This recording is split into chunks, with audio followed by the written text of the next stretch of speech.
On January 1st, 2014, California put into effect Senate Bill 260. The bill offered a second chance to prisoners who were under 18 years of age at the time of their crime, but were tried as an adult and sentenced to an adult prison.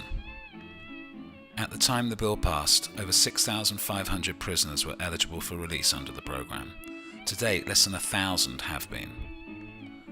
This is the story of Michael, who served over 22 years in prison before his release under the new law. The US accounts for 5% of the world's population, yet 25% of the world's prisoners.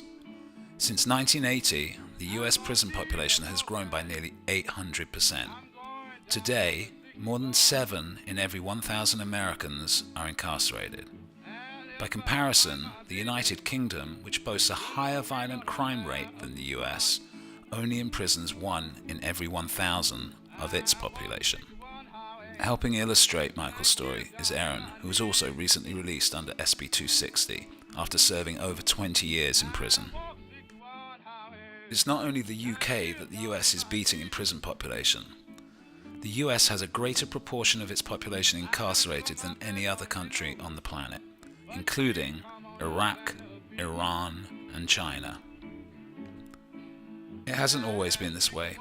Before 1980, the US had a prison population that was comparable to the rest of the world. But policies introduced in the name of the war on drugs changed everything. They created a perfect storm which led to an explosion in the prison population. Tough-on-crime politicians, supported by a misguided population, and well-guided special interests protecting the privatization of the prisons, and mandatory sentencing like the Three Strikes Law, all resulted in the incarceration of millions of non-violent drug offenders. The effect of the war on drugs has cost the taxpayer billions, whilst disproportionately impacting the poorest communities. Putting an offender in prison isn't always beneficial to the community. There are a number of theories pertaining to this. However, on the most fundamental level, a young man in prison is unable to work. Thus, the community is deprived of tax revenue, without which they are unable to invest in key services such as police. In turn, the community becomes less desirable to employers, resulting in less opportunity, and so causing a cycle of depression which is hard to reverse. At 11 years old, Michael was impressionable and began to associate with gang members. These people were his neighbours and school friends. As it is for many young men, in this situation, Michael's family disapproved. Although Michael began to feel his family's disapproval, he joins the gang at the age of 14. But after joining the gang, it quickly stopped being fun, and Michael gradually began looking for a way out. As he became more disillusioned, Michael stopped going to gang meetings, instead choosing to do what every teenager would and spend time with his girlfriend. As a consequence, his standing in the gang began to slide, and ultimately he is ordered to accompany a fellow member on a hit on a rival gang.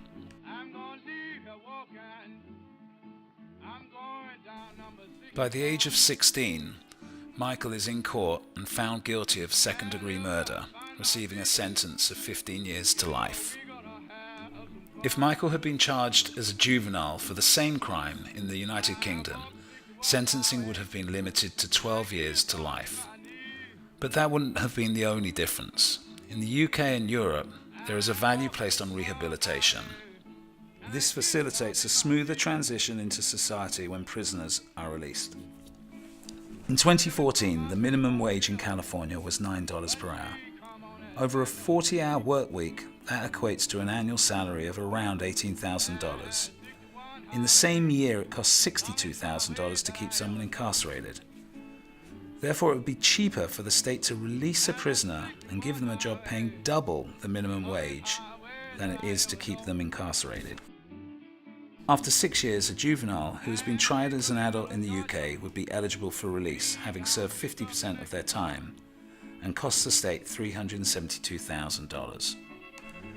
As the costs keep building for the US, the ex-prisoner in the UK will have transitioned back into society and would begin to contribute tax revenues to the state.